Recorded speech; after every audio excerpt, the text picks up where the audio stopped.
ಹರೇ ಕೃಷ್ಣ. ಎಲ್ಲ ಕೇಳುಗರಿಗೂ ಶ್ರೀಮದ್ ಭಾಗವತದ ಅಧ್ಯಯನಕ್ಕೆ ಸ್ವಾಗತ. ಶ್ರೀಮದ್ ಭಾಗವತದ ದಶಮ ಸ್ಕಂದದಲ್ಲಿ ಬಲರಾಮನ ತೀರ್ಥಯಾತ್ರೆಯ ಕುರಿತಾಗಿ ನಾವು ತಿಳಿದುಕೊಳ್ಳುತ್ತಿದ್ದೇವೆ. ನೈಮಿಷಾರಣ್ಯಕ್ಕೆ ಆಗಮಿಸಿದಂತಹ ಬಲರಾಮನನ್ನು ಋಷಿಮುನಿಗಳು ಬಹಳ ಆದರದಿಂದ ಸತ್ಕರಿಸಿದರು. ಹಿರಿಯ ಮಹರ್ಷಿಗಳು ಮತ್ತು ಬ್ರಾಹ್ಮಣರು ಎದ್ದು ನಿಂತು ಅವನಿಗೆ ಆಶೀರ್ವಾದವನ್ನು ಮಾಡಿದರು. ಈ ಉಪಚಾರದ ನಂತರ ಬಲರಾಮನಿಗೆ ಯೋಗ್ಯ ಪೀಠವನ್ನು ಕೊಟ್ಟರು ಮತ್ತು ಪ್ರತಿಯೊಬ್ಬರೂ ಅವನನ್ನು ಪೂಜೆ ಮಾಡಿದರು. ಬಲರಾಮನು ದೇವೋತ್ತಮ ಪರಮಪುರುಷ ಎಂದು ತಿಳಿದಿದ್ದರಿಂದ ಅವರು ಬಂದಾಗ ಎಲ್ಲರೂ ಎದ್ದು ನಿಂತರು. ಶಿಕ್ಷಣ ಅಥವಾ ವಿದ್ವತ್ತು ಎಂದರೆ ದೇವೋತ್ತಮ ಪರಮಪುರುಷನನ್ನು ಅರ್ಥ ಮಾಡಿಕೊಳ್ಳುವುದು. ಆದ್ದರಿಂದ ಬಲರಾಮನು ಭೂಮಿಯ ಮೇಲೆ ಕ್ಷತ್ರಿಯನಾಗಿ ಆವಿರ್ಭವಿಸಿದರೂ ಎಲ್ಲ ಬ್ರಾಹ್ಮಣರು ಸಾಧುಸಂತರು ಎದ್ದು ನಿಂತರು, ಏಕೆಂದರೆ ಬಲರಾಮನು ಯಾರೆಂದು ಅವರಿಗೆ ತಿಳಿದಿತ್ತು. ಪೂಜೆಯನ್ನು ಸ್ವೀಕರಿಸಿ ಪೀಠದಲ್ಲಿ ಕುಳಿತಾಗ ವ್ಯಾಸ ಮಹರ್ಷಿಗಳ ಶಿಷ್ಯ ರೋಮಹರ್ಷಣನು ದುರದೃಷ್ಟದಿಂದ ಇನ್ನೂ ವ್ಯಾಸಾಸನದ ಮೇಲೆ ಕುಳಿತಿದ್ದದನ್ನು ಕಂಡನು. ಅವನು ತನ್ನ ಆಸನದಿಂದ ಎದ್ದಿರಲಿಲ್ಲ ಅಥವಾ ಬಲರಾಮನಿಗೆ ಗೌರವವನ್ನು ಸಲ್ಲಿಸಲಿಲ್ಲ. ಅವನು ವ್ಯಾಸಾಸನದ ಮೇಲೆ ಕುಳಿತಿದ್ದರಿಂದ ಅವನು ಮೂರ್ಖತನದಿಂದ ತಾನು ಪ್ರಭುವಿಗಿಂತ ಶ್ರೇಷ್ಠನು ಎಂದುಕೊಂಡಿದ್ದನು. ಆದ್ದರಿಂದ ಅವನು ಎದ್ದು ನಿಲ್ಲಲಿಲ್ಲ, ಪೀಠದಿಂದ ಇಳಿಯಲಿಲ್ಲ ಮತ್ತು ಪ್ರಭುವಿಗೆ ನಮಸ್ಕಾರ ಮಾಡಲಿಲ್ಲ. ಬಲರಾಮನು ರೋಮಹರ್ಷಣನ ಚರಿತ್ರೆಯನ್ನು ಕುರಿತು ಯೋಚಿಸಿದನು. ಅವನ ತಾಯಿ ಬ್ರಾಹ್ಮಣಳು ಮತ್ತು ತಂದೆ ಕ್ಷತ್ರಿಯ. ರೋಮಹರ್ಷಣನು ಬಲರಾಮನನ್ನು ಕ್ಷತ್ರಿಯನೆಂದೇ ಭಾವಿಸಿದರೂ ಅವನು ಉನ್ನತವಾದ ಪೀಠದಲ್ಲಿ ಕುಳಿತಿರಬಾರದಾಗಿತ್ತು. ರೋಮಹರ್ಷಣನು ತನ್ನ ಹುಟ್ಟಿಗೆ ಅನುಗುಣವಾಗಿ ಎತ್ತರದ ಪೀಠವನ್ನು ಸ್ವೀಕರಿಸಬಾರದಾಗಿತ್ತು, ಏಕೆಂದರೆ ಅಲ್ಲಿ ಅನೇಕ ಮಂದಿ ಬ್ರಾಹ್ಮಣ ವಿದ್ವಾಂಸರು ಸಾಧುಸಂತರು ಇದ್ದರು. ರೋಮಹರ್ಷಣನು ತನ್ನ ಎತ್ತರವಾದ ಪೀಠದಿಂದ ಇಳಿಯಲಿಲ್ಲ ಮಾತ್ರವಲ್ಲ, ಬಲರಾಮನು ಸಭೆಯನ್ನು ಪ್ರವೇಶಿಸಿದಾಗ ಅವನು ನಿಂತುಕೊಂಡು ಗೌರವವನ್ನೂ ಸೂಚಿಸಲಿಲ್ಲ. ಇದನ್ನು ಬಲರಾಮನು ಗಮನಿಸಿದನು. ಬಲರಾಮನಿಗೆ ರೋಮಹರ್ಷಣನ ಉದ್ಧಟತನವು ಒಪ್ಪಿಗೆಯಾಗಲಿಲ್ಲ. ಅವನಿಗೆ ಬಹಳ ಸಿಟ್ಟು ಬಂದು ಈ ರೀತಿ ಹೇಳಿದನು: ಈ ವ್ಯಕ್ತಿ ರೋಮಹರ್ಷಣನು ಎಷ್ಟು ನಿರ್ಲಜ್ಜನೆಂದರೆ ತಾನು ಪ್ರತಿಲೋಮ ಕುಟುಂಬದಲ್ಲಿ ಜನಿಸಿದ್ದರೂ ಎಲ್ಲ ಗೌರವಾನ್ವಿತ ಬ್ರಾಹ್ಮಣರಿಗಿಂತ ಉನ್ನತವಾದ ಆಸನವನ್ನು ಸ್ವೀಕರಿಸಿದ್ದಾನೆ. ವ್ಯಾಸಾಸನದ ಮೇಲೆ ಕುಳಿತವರು ಸಭೆಗೆ ಬಂದ ಯಾರೊಬ್ಬರನ್ನೂ ಸ್ವಾಗತಿಸಲು ಎದ್ದು ನಿಲ್ಲಬೇಕಾಗಿಲ್ಲ. ಆದರೆ ಇಲ್ಲಿ ಸನ್ನಿವೇಶವೇ ಬೇರೆಯಾಗಿತ್ತು, ಏಕೆಂದರೆ ಬಲರಾಮನು ಸಾಮಾನ್ಯ ಮನುಷ್ಯನಲ್ಲ. ಆದ್ದರಿಂದ ಬ್ರಾಹ್ಮಣರೆಲ್ಲರೂ ರೋಮಹರ್ಷಣ ಸೂತನನ್ನು ವ್ಯಾಸಾಸನದ ಗೌರವಕ್ಕೆ ಆರಿಸಿದ್ದರೂ ಅವನು ಅಲ್ಲಿದ್ದ ಇತರ ಸಾಧುಸಂತರು ಮತ್ತು ಬ್ರಾಹ್ಮಣರಂತೆ ಬಲರಾಮನು ದೇವೋತ್ತಮ ಪರಮಪುರುಷ ಎಂದು ಅರ್ಥ ಮಾಡಿಕೊಳ್ಳಬೇಕಾಗಿತ್ತು. ಸಾಮಾನ್ಯ ಮನುಷ್ಯನಿಗೆ ಇಂತಹ ಗೌರವವನ್ನು ತೋರಿಸದೇ ಇದ್ದರೂ ಬಲರಾಮನಿಗೆ ಅದು ಸಲ್ಲಬೇಕು. ಕೃಷ್ಣ ಮತ್ತು ಬಲರಾಮರ ಆವಿರ್ಭಾವದ ಮುಖ್ಯ ಉದ್ದೇಶವೇ ಧಾರ್ಮಿಕ ತತ್ವಗಳನ್ನು ಮತ್ತೆ ಸ್ಥಾಪಿಸುವುದು. ಭಗವದ್ಗೀತೆಯಲ್ಲಿ ಹೇಳಿರುವಂತೆ ಧರ್ಮದ ಅತ್ಯುನ್ನತ ತತ್ವವು ದೇವೋತ್ತಮ ಪರಮಪುರುಷನಿಗೆ ಶರಣಾಗುವುದು. ಧಾರ್ಮಿಕ ಮನೋಧರ್ಮದ ಪೂರ್ಣತೆ ಎಂದರೆ ಪ್ರಭುವಿನ ಭಕ್ತಿಪೂರ್ವಕ ಸೇವೆಯಲ್ಲಿ ನಿರತರಾಗುವುದು ಎಂದು ಶ್ರೀಮದ್ ಭಾಗವತದಲ್ಲಿಯೂ ಹೇಳಿದೆ. ವೇದಗಳನ್ನು ಅಭ್ಯಾಸ ಮಾಡಿದ್ದರೂ ರೋಮಹರ್ಷಣನಿಗೆ ಧಾರ್ಮಿಕ ಮನೋಧರ್ಮದ ಅತ್ಯುನ್ನತ ತತ್ವವು ಅರ್ಥವಾಗಲಿಲ್ಲ ಎನ್ನುವುದನ್ನು ಕಂಡಾಗ ಬಲರಾಮನಿಗೆ ಅವನ ರೀತಿಯನ್ನು ಒಪ್ಪುವುದು ಸಾಧ್ಯವಾಗಲಿಲ್ಲ.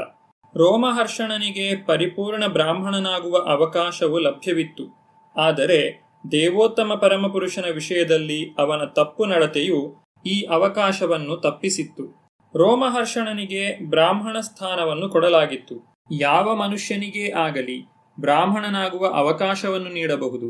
ಆದರೆ ವಾಸ್ತವಿಕ ಸಾಕ್ಷಾತ್ಕಾರವಿಲ್ಲದೆ ಅವನು ಬ್ರಾಹ್ಮಣನ ಸ್ಥಾನವನ್ನು ಸರಿಯಾಗಿ ಬಳಸದೇ ಇದ್ದರೆ ಅವನು ಬ್ರಾಹ್ಮಣ ಸ್ಥಾನಕ್ಕೆ ಏರಿದುದು ನ್ಯಾಯಸಮ್ಮತವಲ್ಲ. ರೋಮಹರ್ಷಣನ ಅರಿವಿನ ಲೋಪವನ್ನು ಕಂಡು ಬಲರಾಮನು ಅವನ ಅಹಂಕಾರಕ್ಕಾಗಿ ಅವನಿಗೆ ಶಿಕ್ಷೆ ನೀಡಲು ನಿರ್ಧರಿಸಿದನು.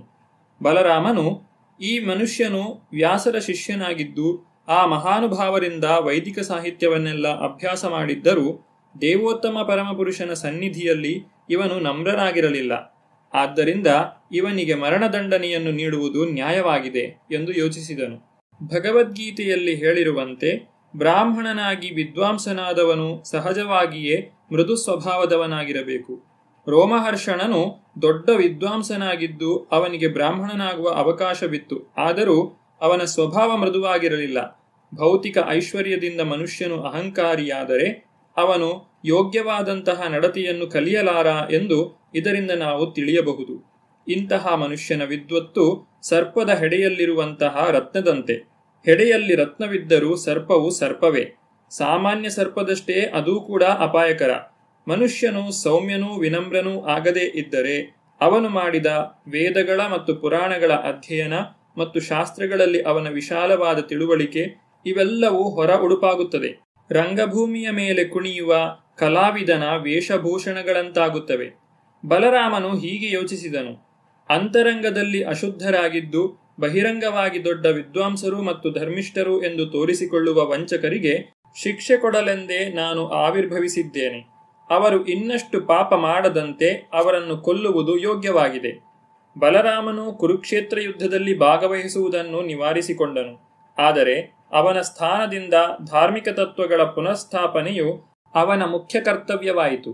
ಇದೆಲ್ಲವನ್ನು ಯೋಚಿಸಿ ಒಂದು ಕುಶ ಅಥವಾ ದರ್ಬೆಯಿಂದ ರೋಮಹರ್ಷಣನನ್ನು ಹೊಡೆದು ಕೊಂದನು. ಕುಶ ಹುಲ್ಲಿನ ಎಸಳಿನಿಂದ ಹೊಡೆದು ಬಲರಾಮನು ರೋಮಹರ್ಷಣ ಸೂತನನ್ನು ಕೊಲ್ಲಲು ಹೇಗೆ ಸಾಧ್ಯವಾಯಿತು ಎಂದು ಯಾರಾದರೂ ಕೇಳಿದರೆ ಶ್ರೀಮದ್ ಭಾಗವತವು ಪ್ರಭು ಎನ್ನುವ ಪದದಿಂದ ಉತ್ತರ ಹೇಳುತ್ತದೆ. ಪ್ರಭುವಿನ ಸ್ಥಾನವು ಯಾವಾಗಲೂ ಅಲೌಕಿಕವಾದದ್ದು ಮತ್ತು ಅವನು ಸರ್ವಶಕ್ತನಾದ್ದರಿಂದ ಅವನು ಭೌತಿಕ ನಿಯಮಗಳು ಮತ್ತು ತತ್ವಗಳಿಗೆ ವಿಧೇಯನಾಗದೆ ಅವನ ಇಚ್ಛೆ ಬಂದಂತೆ ಮಾಡಬಹುದು. ಆದ್ದರಿಂದ ರೋಮಹರ್ಷಣ ಸೂತನನ್ನು ಕುಶದ ಒಂದು ಎಸಳಿನಿಂದ ಹೊಡೆದು ಕೊಲ್ಲುವುದು ಅವನಿಗೆ ಸಾಧ್ಯವಾಯಿತು. ರೋಮಹರ್ಷಣ ಸೂತನ ಸಾವಿನಿಂದ ಅಲ್ಲಿದ್ದವರಿಗೆ ಬಹಳ ದುಃಖವಾಯಿತು. ಕೂಗಾಟ ಮತ್ತು ಗೊಂದಲಗಳಾದವು. ಅಲ್ಲಿದ್ದ ಎಲ್ಲ ಬ್ರಾಹ್ಮಣರಿಗೆ ಮತ್ತು ಸಾಧು ಸಂತರಿಗೆ ಬಲರಾಮನು ದೇವೋತ್ತಮ ಪರಮಪುರುಷ ಎಂದು ತಿಳಿದಿದ್ದರೂ ಪ್ರಭುವಿನ ಕಾರ್ಯಕ್ಕೆ ಆಕ್ಷೇಪಣೆ ಮಾಡಲು ಹಿಂಜರಿಯಲಿಲ್ಲ. ಅವರು ಹೀಗೆ ವಿನಂತಿ ಮಾಡಿದರು: ಪ್ರಿಯ ಪ್ರಭುವೇ, ನಿನ್ನ ಕಾರ್ಯವು ಧರ್ಮತತ್ವಗಳಿಗೆ ಅನುಗುಣವಾಗಿಲ್ಲ ಎಂದು ನಮಗೆ ತೋರುತ್ತದೆ. ಪ್ರಿಯ ಯದುನಂದನ, ನಾವು ನಿನಗೆ ಈ ವಿಷಯವನ್ನು ತಿಳಿಸಲು ಬಯಸುತ್ತೇವೆ. ನಾವು ಬ್ರಾಹ್ಮಣರು ಈ ಮಹಾಯಜ್ಞದ ಅವಧಿಗೆ ರೋಮಹರ್ಷಣ ಸೂತನನ್ನು ಆಯ್ಕೆ ಮಾಡಿದ್ದೆವು. ನಮ್ಮ ಆಯ್ಕೆಗೆ ಅನುಗುಣವಾಗಿ ಅವನು ವ್ಯಾಸಾಸನದ ಮೇಲೆ ಕುಳಿತಿದ್ದನು. ವ್ಯಾಸಾಸನದ ಮೇಲೆ ಕುಳಿತಿರುವ ಮನುಷ್ಯನು ಯಾರನ್ನಾದರೂ ಬರಮಾಡಿಕೊಳ್ಳಲು ನಿಲ್ಲುವುದು ಅನುಚಿತವಾಗುತ್ತದೆ. ಅಲ್ಲದೆ ನಾವು ರೋಮಹರ್ಷಣ ಸೂತನಿಗೆ ತೊಂದರೆಯಿಲ್ಲದ ಆಯುಷ್ಯವನ್ನು ನೀಡಿದ್ದೆವು. ಈ ಎಲ್ಲ ವಾಸ್ತವಾಂಶಗಳನ್ನು ತಿಳಿದುಕೊಳ್ಳದೆ ನೀನು ಅವನನ್ನು ಕೊಂದದ್ದರಿಂದ ನಿನ್ನ ಕೃತ್ಯವು ಬ್ರಾಹ್ಮಣ ಹತ್ಯೆಗೆ ಸಮಾನ ಎಂದು ನಮ್ಮ ಅಭಿಪ್ರಾಯ. ಪ್ರಿಯ ಪ್ರಭುವೇ, ಪತಿತಾತ್ಮರ ಉದ್ಧಾರಕನೇ, ನಿನಗೆ ಎಲ್ಲ ವೈದಿಕ ತತ್ವಗಳು ತಿಳಿದಿವೆ ಎಂದು ನಮಗೆ ಗೊತ್ತು. ನೀನು ಎಲ್ಲ ಯೋಗಶಕ್ತಿಯ ಒಡೆಯನು. ಆದ್ದರಿಂದ ಸಾಮಾನ್ಯವಾಗಿ ವೈದಿಕ ನಿಯಮಗಳು ನಿನಗೆ ಅನ್ವಯಿಸುವುದಿಲ್ಲ. ಆದ್ದರಿಂದ ರೋಮಹರ್ಷಣ ಸೂತನನ್ನು ಕೊಂದದ್ದಕ್ಕೆ ದಯವಿಟ್ಟು ಪ್ರಾಯಶ್ಚಿತ್ತವನ್ನು ಮಾಡಿಕೊಂಡು ನಿನ್ನ ನಿಷ್ಕಾರಣ ದಯೆಯನ್ನು ನಮಗೆ ತೋರಿಸಬೇಕೆಂದು ಪ್ರಾರ್ಥಿಸುತ್ತೇವೆ. ಅವನನ್ನು ಕೊಂದದ್ದಕ್ಕಾಗಿ ಯಾವ ರೀತಿಯಲ್ಲಿ ಪ್ರಾಯಶ್ಚಿತ್ತವನ್ನು ಮಾಡಿಕೊಳ್ಳಬೇಕು ಎಂದು ನಾವು ಸೂಚಿಸುವುದಿಲ್ಲ. ಇತರರು ನಿನ್ನ ಹೆಜ್ಜೆಯಲ್ಲಿಯೇ ನಡೆಯುವಂತೆ ಯಾವುದಾದರೊಂದು ರೀತಿಯಲ್ಲಿ ಪ್ರಾಯಶ್ಚಿತ್ತವನ್ನು ಮಾಡಿಕೊಳ್ಳಬೇಕೆಂದಷ್ಟೇ ನಾವು ಸೂಚಿಸುತ್ತೇವೆ. ಮಹಾಪುರುಷನು ಮಾಡಿದಂತೆಯೇ ಸಾಮಾನ್ಯ ಪುರುಷನು ಮಾಡುತ್ತಾನೆ. ಆಗ ಬಲರಾಮನು ಈ ರೀತಿಯಾಗಿ ನುಡಿದನು: ಹೌದು, ಈ ಕೃತ್ಯವು ನನಗೆ ಯೋಗ್ಯವಾದದ್ದಾಗಿರಬಹುದು, ಆದರೆ ಇತರರಿಗೆ ಅಯೋಗ್ಯವಾಗುತ್ತದೆ. ಆದ್ದರಿಂದ ನಾನು ಇದಕ್ಕೆ ಪ್ರಾಯಶ್ಚಿತ್ತವನ್ನು ಮಾಡಿಕೊಳ್ಳಬೇಕು. ಶಾಸ್ತ್ರಗಳು ಹೇಳುವ ರೀತಿಯಲ್ಲಿ ಪ್ರಾಯಶ್ಚಿತ್ತ ಮಾಡಿಕೊಳ್ಳುವುದು ನನ್ನ ಕರ್ತವ್ಯ. ಅದರೊಂದಿಗೆ ನಾನು ರೋಮಹರ್ಷಣ ಸೂತನಿಗೆ ಮತ್ತೆ ಪ್ರಾಣವನ್ನು ನೀಡಿ ದೀರ್ಘಾಯಸ್ಸನ್ನು ನೀಡುತ್ತೇನೆ. ಇಂದ್ರಿಯಗಳಿಗೆ ಸಂಪೂರ್ಣ ಶಕ್ತಿಯನ್ನು ಕೊಡುತ್ತೇನೆ. ಇಷ್ಟು ಮಾತ್ರವಲ್ಲ, ನೀವು ಅಪೇಕ್ಷಿಸಿದಲ್ಲಿ ನೀವು ಏನನ್ನು ಕೇಳಿದರೂ ಕೊಡುತ್ತೇನೆ. ನಿಮ್ಮ ಅಪೇಕ್ಷೆಗಳನ್ನು ಈಡೇರಿಸಲು ನಾನು ಎಲ್ಲ ವರಗಳನ್ನೂ ಸಂತೋಷದಿಂದ ಕೊಡುತ್ತೇನೆ. ಬಲರಾಮನ ಈ ಮಾತುಗಳು ದೇವೋತ್ತಮ ಪರಮಪುರುಷನು ಏನನ್ನೂ ಮಾಡಲು ಸ್ವತಂತ್ರನು ಎನ್ನುವುದನ್ನು ತೋರಿಸುತ್ತದೆ. ರೋಮಹರ್ಷಣ ಸೂತನನ್ನು ಅವನು ಕೊಂದದ್ದು ಉಚಿತವಲ್ಲ ಎಂದು ಭಾವಿಸಿದರೂ ಅವನು ಎಲ್ಲರಿಗೂ ಲಾಭವಾಗುವ ರೀತಿಯಲ್ಲಿ ಪ್ರತಿಕಾರ್ಯವನ್ನು ಮಾಡಬಲ್ಲವನಾಗಿದ್ದನು. ಆದ್ದರಿಂದ ಯಾರೂ ದೇವೋತ್ತಮ ಪರಮಪುರುಷನ ಕಾರ್ಯಗಳನ್ನು ಅನುಕರಿಸಬಾರದು, ಅವನ ಆದೇಶಗಳನ್ನು ಅನುಸರಿಸಬೇಕು. ಅಲ್ಲಿದ್ದ ಪ್ರಾಜ್ಞರೆಲ್ಲ ತಾವು ಬಲರಾಮನ ಕೃತ್ಯವನ್ನು ಅನುಚಿತ ಎಂದು ಭಾವಿಸಿದರೂ ಪ್ರಭುವು ಇನ್ನೂ ಹೆಚ್ಚಿನ ಲಾಭವಾಗುವಂತೆ ಪರಿಹಾರವನ್ನು ನೀಡಬಲ್ಲ ಎನ್ನುವುದನ್ನು ಅರ್ಥ ಮಾಡಿಕೊಂಡರು.